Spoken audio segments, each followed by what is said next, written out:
नमस्कार, स्वागत है आपका नक्षत्र न्यूज के खास कार्यक्रम ग्रह नक्षत्र में और मैं हूं आपके साथ माधवी चौधरी। फाल्गुन मास की कृष्ण पक्ष की चतुर्दशी आस्था, श्रद्धा और साधना की वो पवित्र रात्रि महाशिवरात्रि, लेकिन इस बार तिथि को लेकर काफी ज्यादा भ्रम की स्थिति उत्पन्न हो रही है। कोई कह रहा है कि 15 फरवरी को महाशिवरात्रि है तो कोई 16 को। आखिर सही दिन कौन सा है, व्रत किस दिन रखें, पूजा करने का सही मुहूर्त क्या है और निश्चित काल का महत्व क्या है, इन तमाम सवालों और शिवरात्रि के आध्यात्मिक महत्व पर आज हम चर्चा करेंगे अपने विशेष अतिथि के साथ।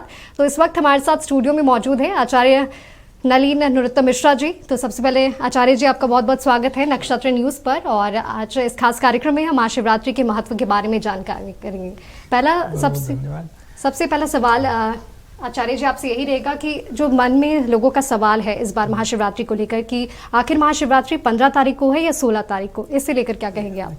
जो भी डेट को लेके ये कन्फ्यूजन आजकल पिछले 4-5 सालों में जब से ये सोशल मीडिया का चलन बढ़ता जा रहा है तो कुछ लोग कन्फ्यूजन क्रिएट कर देते हैं।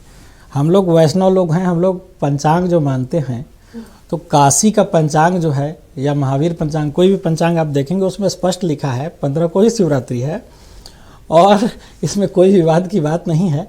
और वो लोग बहुत विद्वान लोग हैं जिन्होंने पंचांग बनाया है, तो इसमें कोई भ्रम की स्थिति नहीं होनी चाहिए और ये बेकार में हम लोग परेशान होते हैं।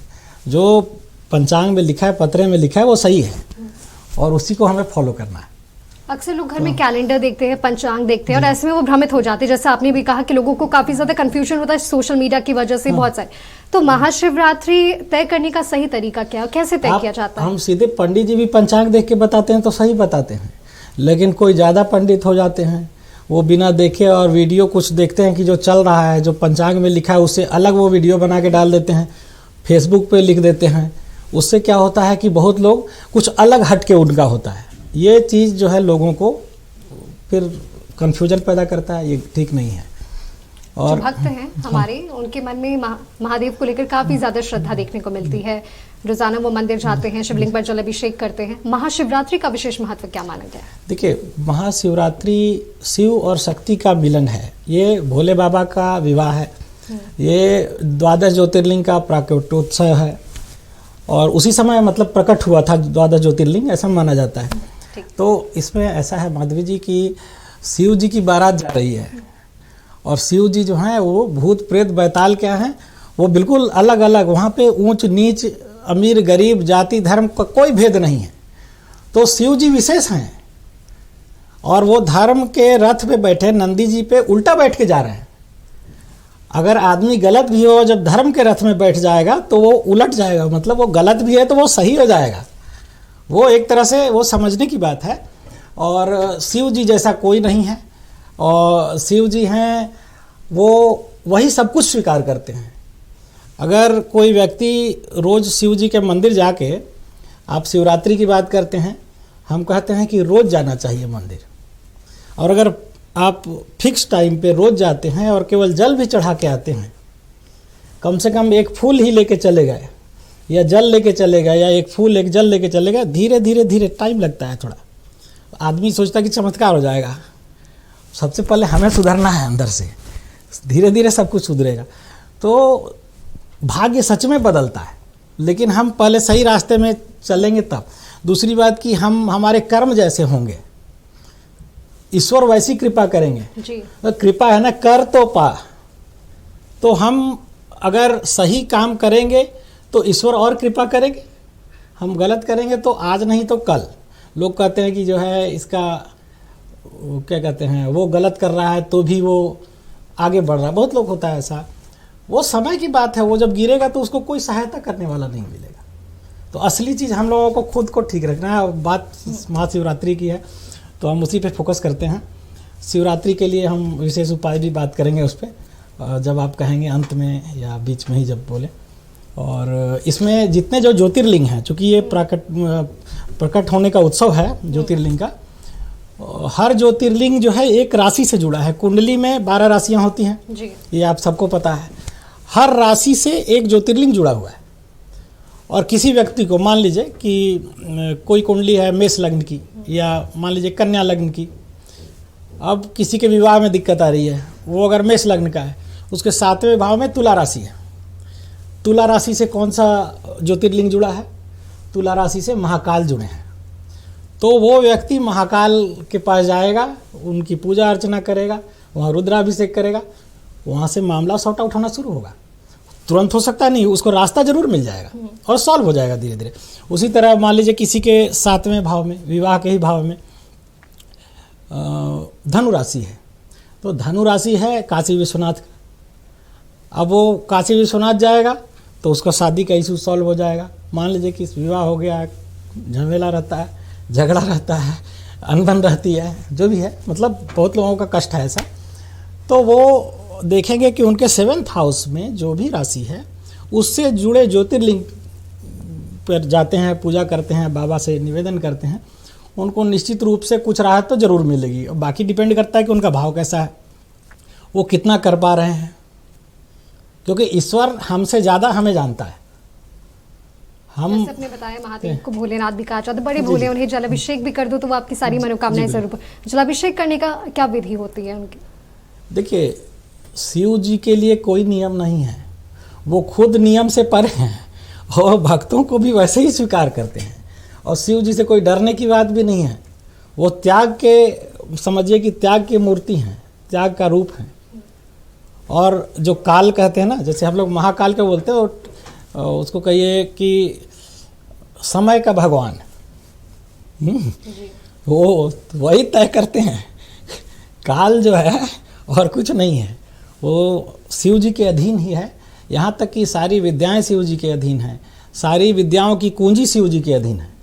हम जो गुरुओं के पास जाते हैं, हम मान लीजिए कि देवी की पूजा भी करते हैं, तो बहुत होता है ना कि किलित है मंत्र, लोग कहते हैं, वो सब की कुंजी शिव जी के पास है। शिव परम गुरु हैं, तो जो हम जिसे गुरु चुना है हमने, वो भी जो देते तो समझे शिव जी की कृपा से उन्होंने दिया है, कुंजी दिया है एक तरह से, तो वो उत्कीलन की जरूरत नहीं है और वो अच्छा काम करता है। तो शिव जी जैसा कोई नहीं है, शिव जी ही हनुमान जी बन के आए हैं।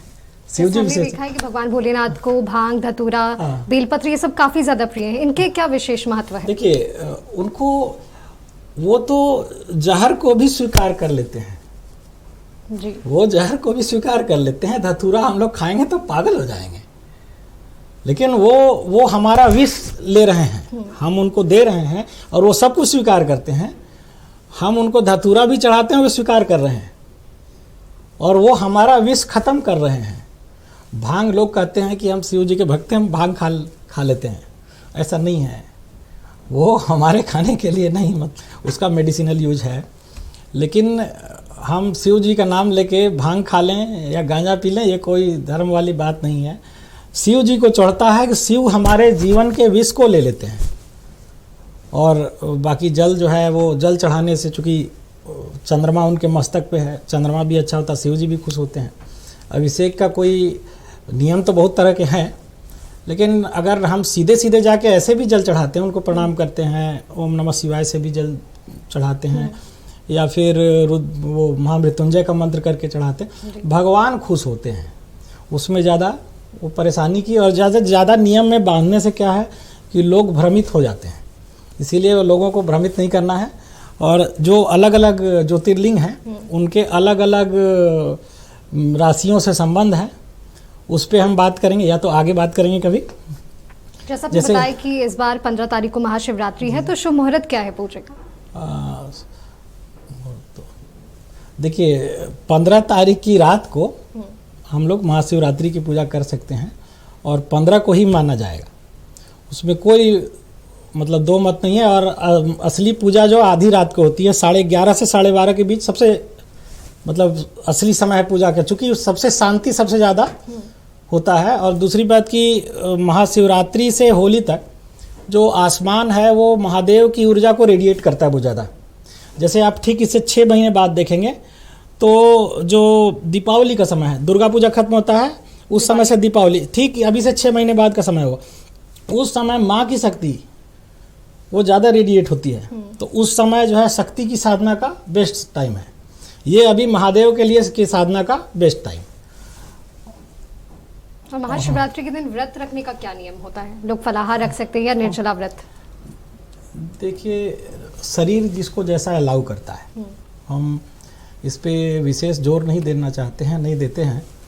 जो फलाहार, अब मान लीजिए कोई निर्जला रहेगा, बीमार पड़ जाएगा, निर्जला एकादशी होती है, ठीक है, वो भी सारा निर्जला नहीं होता है, लेकिन महाशिवरात्रि जो है अगर फल खा के भी करते कोई दिक्कत नहीं, और निर्जला करें, निर्जला नहीं, कम से कम जल तो पिए, और जो फल शिव जी को चढ़ेगा वो नहीं खाना है। सामान्य तौर पे इन जनरल अगर कर सकते हैं तो बहुत अच्छी बात है। ये हम व्रत जो करते हैं ना, वो एक तरह से साधना है, हम अपने शरीर को साध रहे हैं। ये मान लीजिए कि होता है ना कि हमने प्रैक्टिस किया कि हम मौन रहेंगे, हमने प्रैक्टिस किया कि हम अपने शरीर को, वो हमें विपरीत परिस्थिति के लिए तैयार कर रहा है। हमारा एक तरफ से संकल्प शक्ति को हम बढ़ा रहे हैं। तो व्रत के जो अलग अलग नियम है ना, वो हमारी संकल्प शक्ति को कम और ज़्यादा समझिए कि हम उससे कर रहे हैं कि किसी में ज़्यादा जो नियम टूट जाए वो नियम नहीं करना है। यही सामान्य नियम है, ज़्यादा इसमें नहीं पड़ने का है। तो महाशिवरात्रि में कौन से ऐसे लोग हैं जिन्हें व्रत नहीं रखना चाहिए? ऐसा तो कुछ भी विशेष नहीं। हाँ, महिलाओं को जो दिक्कत होती है उसमें चूंकि उन्हें भी असुविधा होती है, और पहले असुविधाएं थी इसीलिए उनको रोका गया और वो अच्छा नहीं महसूस करती हैं। तो ऐसे समय में उनको छोड़ के बाकी कोई भी कर सकता है। बच्चे नहीं रखेंगे, जो बीमार लोग हैं वो नहीं रखेंगे, बाकी किसी के लिए कोई रोक नहीं है। वो भी शिव जी को याद कर सकते हैं, उनको भी भगवान कृपा करेंगे उन पे भी, और ऐसा कोई दिक्कत वाली कोई बात नहीं है। महाशिवरात्रि के दिन ये कहा जाता है कि रात में जागरण का अनिवार्य माना जाता है, उसे लेकर क्या कुछ कहेंगे? जो लोग नहीं कर सकते हैं उनके लिए। जो नहीं कर सकते तो भगवान को किसी से कोई दुश्मनी नहीं है, ईश्वर सब पे समान भाव से कृपा करते हैं। हमारे श्रद्धा, भक्ति, हमारे समर्पण, हमारे भक्ति भाव पे भगवान रिझ जाते हैं। वो भोलेनाथ इसीलिए कि सबसे जल्दी रिझते हैं, ठीक है।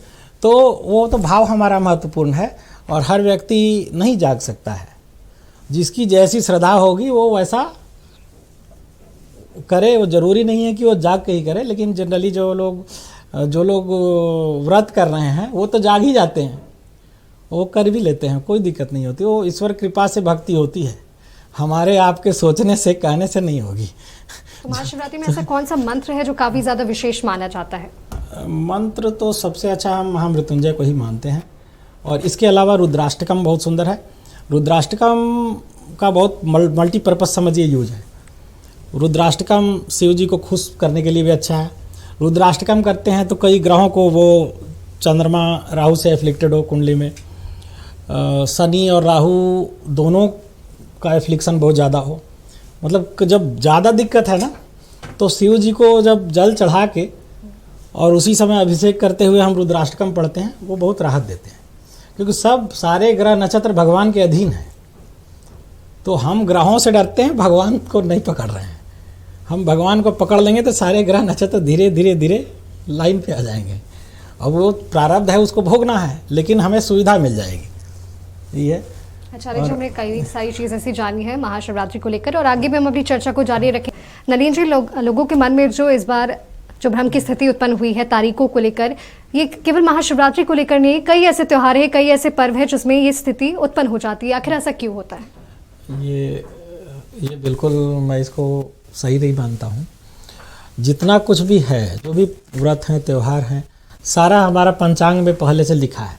सिंपली जो सिंपल व्यक्ति है, आजकल ठाकुर प्रसाद पंचांग रखता है घर में जी, उसमें भी साफ साफ लिखा रहता है कि किस दिन कौन सा व्रत है, कौन सा त्यौहार है। इसके अलावा पंचांग है, पंडित जी पतरा देखते हैं, पतरा में एग्जैक्ट लिखा रहता है और कहीं कोई डिफरेंस नहीं है। आप एक पंचांग देखेंगे, दूसरा पंचांग देखेंगे, उन लोगों में डिफरेंस नहीं है। लेकिन जब आप फेसबुक खोलेंगे तो वो आपको जो है दूसरी दुनिया में लेके चले जाएंगे, उसमें आपका डेट जो है वो अलग हो जाएगा। या यूट्यूब खोलेंगे तो आप देखेंगे कि 5 लोग एक बता रहे हैं और 2 लोग कुछ अलग बता रहे हैं। तो चूंकि उससे क्या है कि पॉपुलैरिटी हो जाती है ना, कुछ अलग हट के आदमी को मिलता है तो उसको ज़्यादा लोग फॉलो करते हैं। लेकिन वो बिल्कुल भटकाव है, वो ठीक नहीं है। और हमें जो सिंपल जो चला आ रहा है और जो पंचांग बनाने वाले हैं उन पे भरोसा करना है, हमें इधर उधर नहीं भटकना है। अक्सर लोग कहते हैं कि महाशिवरात्रि की रात में ध्यान और साधना करना बहुत ही ज़्यादा विशेष माना है। इसके पीछे कोई आध्यात्मिक या वैज्ञानिक कारण है? देखिए, हमने शायद कुछ देर पहले ये कहा था कि महाशिवरात्रि, होली, दिवाली, जी। 3 ऐसी तिथियां हैं, बहुत हाई एनर्जी होता है। कॉस्मोस जो है बहुत हाई एनर्जी रेडिएट करता है। और हमने शायद आपसे डिस्कस भी किया था कि उस वक्त हम अगर विशेष समय पे, जैसे आप देखिएगा कि जो तंत्र वाला जो मामला होता है, जितना विशेष समय पर विशेष विधि से विशेष कुछ हम करते हैं तो उसका रिजल्ट जो होता है वो भी विशेष आता है। उसी तरह जैसे होता है ना कि कोई भी काम आप कर रहे हैं, आप एंकरिंग कर रहे हैं या कोई बच्चा पढ़ाई कर रहा है, तो विशेष तरीके से विशेष काम कर रहा है वो, तो वो सब सही तरीके से करेगा तो रिजल्ट भी विशेष आएगा। तो जब हम जहाँ ज़्यादा डिस्टरबेंस होगा, जिस दिन ज़्यादा डिस्टरबेंस होगा उस दिन आप सोचिए किसी भी चीज़ का रिजल्ट थोड़ा कम आएगा, हम थोड़ा कम कर पाएंगे। तो साधना क्या है, जब पहले तो पूरा कॉस्मोस ब्रह्मांड आपका सपोर्ट कर रहा है और हम उस दिशा में बढ़ रहे हैं, प्रयास कर रहे हैं, तो कई गुना हम उतनी ही ताकत जब दूसरे समय में लगाते तो कम असर होता है। और मैंने एक उपाय के बारे में आपको शायद बताया था कि जो हम शिवरात्रि से होली तक अगर करते हैं, और उसका टाइमिंग ये है 11:30 से 12:30 रात का, क्योंकि सबसे ज़्यादा शांति होगी, हमारे अगल बगल कहीं हल्ला नहीं होगा और उसका मतलब बहुत शानदार रिजल्ट है। वो बस विधि फॉलो करना है, बाकी सब इसमें कुछ और कहना है तो कहिए। सॉरी। यदि किसी की कुंडली में कोई दोष है तो महाशिवरात्रि में ऐसा कोई उपाय अगर हम कर सके? बिल्कुल डिपेंड करता है कि दोष कैसा है जी। जैसे चंद्रमा एफ्लिक्शन में है तो देखना होगा कि किससे है, किस ग्रह से। मान लीजिए कि राहु से पीड़ित है तो पहले तो राहु से पीड़ित होता है तो जनरली ग्रहण दोष लगता है। उसके लिए उपाय कई तरह के हैं, राहु केतु की पूजा होती है। हम सिंपली कहीं किसी धाम पे नहीं जाके, जैसे त्रयंबकेश्वर वगैरह में बहुत विधियां हैं, या कालहस्ती है आपको साउथ में, वो बहुत अच्छा है। लेकिन हम यहाँ पे घर में रहते हुए जौ और तिल चढ़ाते हैं शिव जी को। तो जौ जो है वो राहु का है जी।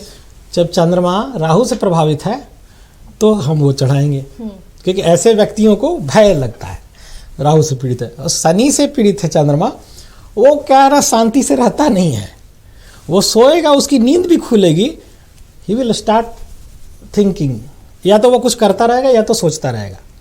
शनि से एफ्लिक्शन है तो, और जब दोनों से एफ्लिक्टेड हो जाता है ना, वो ज़्यादा खराब हो जाता है। या किसी की कुंडली में 8वें भाव से जुड़ गया चंद्रमा या लग्नेश, तो वो भी गड़बड़ हो गया।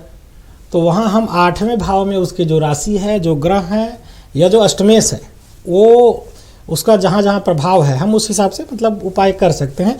इसमें सिंपल है कि हम जिस ग्रह से जुड़ा उपाय कर रहे हैं उसके अनाज को भी हम अगर शिव जी पे उससे भी अगर हम अभिषेक करते हैं, यहाँ तक कि रुद्राभिषेक में जो अलग अलग चीज़ें हैं वो अलग अलग ग्रहों से जुड़े हैं, तो वो सारा उपाय ही है। हमारे यहाँ धर्म में, हमारे यहाँ त्योहारों में जो भी तरीके बताए गए हैं, जितने पूजा का तरीका है, वो सब इसीलिए है कि हमारा सारा ग्रह सेट हो जाए। दूसरी बात कि एनर्जी हमारा बढ़े, हम जो भी हम खुद को रिचार्ज कर रहे होते हैं ईश्वर की कृपा से, तो हम इसका तरीका अलग होगा। अलग अलग ग्रहों के लिए अलग अलग उपाय करेंगे हम। जैसे आप राहु के लिए बताया मैंने, ऐसे सिंपल है, शिव जी को जल तो चढ़ाना ही है, दूध भी चढ़ाइए। अगर आपको शुक्र अच्छा करना है तो इत्र चढ़ाइए। पैसे के लिए अगर कर रहे हैं तो इत्र भी अच्छा है, फूल बढ़िया फूल हो। इसके हल्दी चढ़ाइए, विवाह में भी काम करेगा हल्दी। केसर चढ़ाइए, वो भी पैसे के लिए काम करेगा। तो ऐसी कई चीज़ें हैं, वो डिपेंड करता है कि क्या ज़रूरत है और उसके किसी व्यक्ति के कुंडली में क्या स्थिति है, उसके हिसाब से उसके लिए उपाय अलग होगा। महाशिवरात्रि में जो अविवाहित कन्याएं जो होती है, जो कुंवारी कन्याएं होती हैं, उन्हें किस प्रकार से व्रत रखना चाहिए, किस विधि से उन्हें पूजा करना चाहिए? सिंपल है ये तो, इसमें कुछ ज़्यादा विशेष है। शिव जी जो सामान्य नियम है पूजा का वही नियम रहेगा जी। बस केवल यह है कि शिव जी से मांग लेना है, और हम जो चढ़ाएंगे उसमें तो बृहस्पति और शुक्र की चीज़ों को बढ़ा देंगे। आप जैसे किसी को विवाह में दिक्कत आ रहा है ना, तो वो हल्दी से अभिषेक करेगा तो भी फायदा होगा। यहाँ तक कि शिव जी को तो छोड़िए, जाके हनुमान जी के दाहिने पैर में भी अगर आप हल्दी की गांठ रखते हैं वो भी फायदा करता है। उसको फिर लेकिन ला के बांध देना है, वो अच्छा काम करता है। अक्सर हम देखते हैं पूजा में, या अगर महाशिवरात्रि की बात हम कर रहे हैं तो लोग अक्सर पूजा करते समय कुछ अनजाने में गलतियां कर देते हैं। महाशिवरात्रि पे ऐसे कौन सी विशेष चीज़ों पे हमें ध्यान देने की ज़रूरत है? देखिए, जहाँ तक गलतियों की बात है, व्यक्ति का सही होना ही सबसे ज़रूरी है।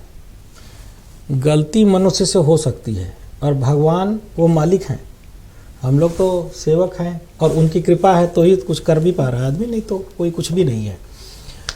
तो हमें अपने हिसाब से सही रहना चाहिए। हमें पता हो कि हम वहाँ गलत हैं तो हम खुद को सुधार करें। पूजा में कोई दिक्कत नहीं है, सिंपल करना है, हमारा भक्ति भाव होना चाहिए। जो सामान्य लगता है कि बेलपत्र है, फूल है, इत्र है, मतलब जो भी सुगंध का है, शहद है, जो भी चढ़ाना वो चढ़ाइए, सब अच्छी बात है, कोई दिक्कत नहीं। लेकिन डरने की बात नहीं है। भगवान डराने के लिए नहीं है, न ही कोई ग्रह नक्षत्र डराने के लिए आया है।